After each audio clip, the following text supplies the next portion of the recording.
ಜೋಡಿಸಾಲು ನಾಟಿ ಪದ್ಧತಿ ಮತ್ತು ಬೇರಿನ ವಲಯ ಸಂರಕ್ಷಣೆ. ರೇಷ್ಮೆ ಬೆಳೆಗಾರರು ಯಾಂತ್ರೀಕರಣ ಅವಲಂಬಿಸಿದ ಮೇಲೆ ಜೋಡಿಸಾಲು ಪದ್ಧತಿಯನ್ನು ತೊರೆದು ವಿಶಾಲ ಅಂತರದ ಸಾಲೊಂದು ಸಿಂಗಲ್ ಲೈನ್ ಪದ್ಧತಿಯನ್ನು ಅನುಸರಿಸುತ್ತಿದ್ದಾರೆ. ಇದಕ್ಕೆ ಮುಖ್ಯ ಕಾರಣ ಜೋಡಿ ಸಾಲಿನ ನಡುವೆ ಮತ್ತು ಎರಡು ಜೋಡಿ ಸಾಲುಗಳ ಮಧ್ಯದ ಪ್ರದೇಶದಲ್ಲಿ ಯಾಂತ್ರೀಕೃತ ಅಂತರ ಬೇಸಾಯ ಮಾಡಲು ಸಾಧ್ಯವಾಗದೇ ಇರುವುದು.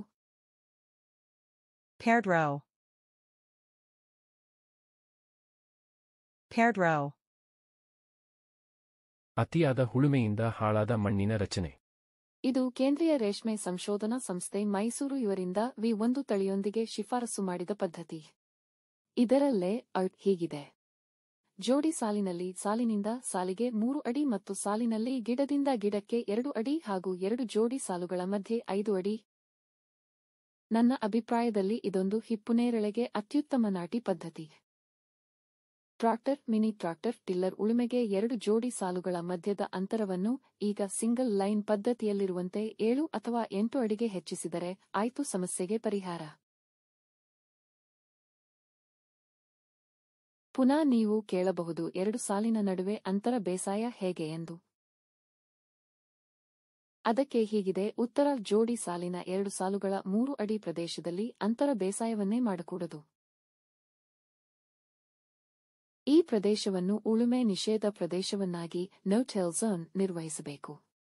ಈ ಪ್ರದೇಶವನ್ನು ಗಿಡದ ಬೇರಿನ ಖಾಸಗಿ ವಲಯ ಎವನ್ನಾಗಿ ದೀರ್ಘಕಾಲ ನಿರ್ವಹಿಸಬೇಕು. ಕೊಟ್ಟಿಗೆ ಗೊಬ್ಬರ ಮತ್ತು ತೋಟಕ್ಕೆ ಹಾಕುವ ಎಲ್ಲಾ ಸಾವಯವ ಒಳಸುರಿಗಳನ್ನು ಇಲ್ಲಿಗೆ ಮೇಲಿಂದ ಮೇಲೆ ಹಾಕುತ್ತಿರಬೇಕು ಮತ್ತು ಸಾಧ್ಯವಾದಲ್ಲಿ ತೆಳುವಾಗಿ ಮಣ್ಣಿನಿಂದ ಅಥವಾ ಸಾವಯವ ವಸ್ತುಗಳಿಂದ ಮುಚ್ಚಬೇಕು. ಒಂದು ವೇಳೆ ಮುಚ್ಚಲು ಸಾಧ್ಯವಾಗದಿದ್ದರೂ ಚಿಂತೆಯಿಲ್ಲ, ಮೇಲಿನಿಂದ ಹನಿ ನೀರಾವರಿ ಅಳವಡಿಸಬೇಕು. ಯಾಕೆಂದು ಹೇಳುತ್ತೇನೆ ಕೇಳಿ.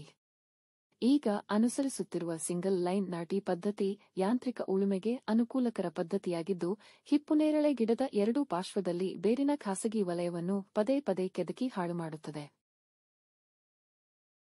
ತೋಟಕ್ಕೆ ಹಾಕುವ ಕೊಟ್ಟಿಗೆ ಗೊಬ್ಬರ, ಹಿಂಡಿಗಳು, ಎರೆಗೊಬ್ಬರ, ಗೋಕೃಪಾಮೃತ, ಜೈವಿಕ ಗೊಬ್ಬರಗಳು ಮತ್ತು ಯಾವುದೇ ಸಾವಯವ ಒಳಸುರಿಗಳು ತಮ್ಮ ಜೈವಿಕ ಚಟುವಟಿಕೆ ಪ್ರಾರಂಭಿಸುವುದು ನಾವು ನಮ್ಮ ಕೃಷಿ ಕೆಲಸಗಳನ್ನು ನಿಲ್ಲಿಸಿದ ಮೇಲೆ ಮತ್ತು ದೀರ್ಘಕಾಲ ಅನವಶ್ಯಕ ಮಧ್ಯಪ್ರವೇಶ ತಪ್ಪಿಸಿದ ಮೇಲೆ.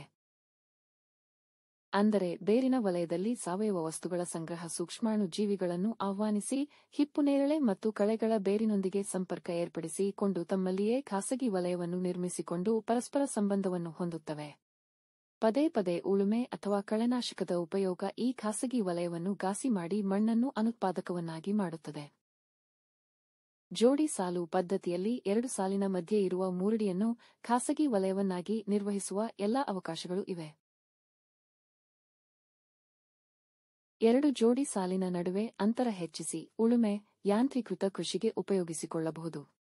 ಎಲ್ಲಾ ಸಾವಯವ ತ್ಯಾಜ್ಯ, ಒಳಸುರಿಗಳನ್ನು ಮೂರಡಿ ಮಧ್ಯೆ ಮಿತಿಯಿಲ್ಲದೆ ಹಾಕುತ್ತಾ ಬೇರಿನ ಖಾಸಗಿ ವಲಯವನ್ನು ಕಾಪಾಡಿಕೊಳ್ಳಬಹುದು. ನಾವು ರಾಸಾಯನಿಕ ಗೊಬ್ಬರದ ನಷ್ಟದ ಬಗ್ಗೆ ಮಾತ್ರ ಮಾತನಾಡುತ್ತೇವೆ. ಆದರೆ ತೋಟಕ್ಕೆ ಹಾಕಿದ ಸಾವಯವ ಒಳಸುರಿಗಳ ಸದುಪಯೋಗದ ಬಗ್ಗೆ ಮಾತನಾಡುವುದನ್ನೇ ನಿಲ್ಲಿಸಿದ್ದೇವೆ. ಮಹತ್ವ ನೀಡಬೇಕಾದುದು ಮಣ್ಣಿನ ರಚನೆ ಮತ್ತು ಸಜೀವತೆಯ ರಕ್ಷಣೆಯ ಬಗ್ಗೆ. ಸತತ ಉಳುಮೆಯಿಂದ ಧೂಳಾದ ಮಣ್ಣಿನಲ್ಲಿ ಕಳೆಯೂ 5 ಬೆಳೆಯದು. ಇಂತಹ ಜಮೀನಿನಲ್ಲಿ ಮಣ್ಣಿನ ಹೆಂಟೆಗುಣವು ಹಾಳಾಗಿ ಗಾಳಿಯಾಡುವಿಕೆ, ನೀರಿಂಗುವಿಕೆ, ನೀರು ಆವಿಯಾಗುವಿಕೆ ಮತ್ತು ಸಂಬಂಧಿತ ಜೈವಿಕ ಚಟುವಟಿಕೆಗಳು ಕಡಿಮೆಯಾಗಿ ಸತ್ವಹೀನವಾಗುತ್ತದೆ. ಇಂತಹ ತೋಟದಲ್ಲಿ ರೋಗವು ಹೆಚ್ಚು, ಕೀಟ ಬಾಧೆಯೂ ಹೆಚ್ಚು. ಇದಕ್ಕೆಲ್ಲ ಪರಿಹಾರ ಜೋಡಿ ಸಾಲು. ಜೋಡಿ ಸಾಲಿನಿಂದ ಜೋಡಿ ಸಾಲಿಗೆ ಅಂತರ ನೀವೇ ನಿಮ್ಮ ಉಳುಮೆ ಸಾಧನಕ್ಕನುಗುಣವಾಗಿ ನಿರ್ಧರಿಸಿಕೊಳ್ಳಿ.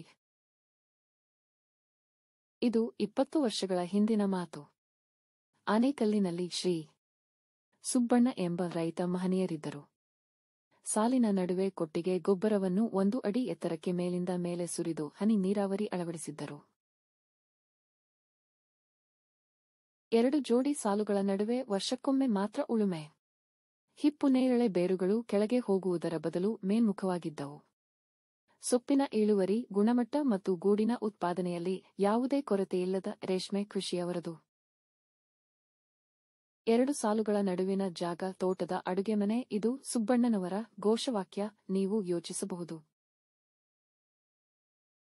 ಖೋರ್ ಎಸಿ ಕೃಪೆ ಇವರಿಂದ ಕೆಎಸ್ ಕುಮಾರಸುಬ್ರಹ್ಮಣ್ಯ ಪ್ರಧಾನಾಚಾರ್ಯರು ಮತ್ತು ರೇಷ್ಮೆ ಉಪನಿರ್ದೇಶಕರು, ರೇಷ್ಮೆ ತರಬೇತಿ ಸಂಸ್ಥೆ, ಚನ್ನಪಟ್ಟಣ. Mobile number 8496921881.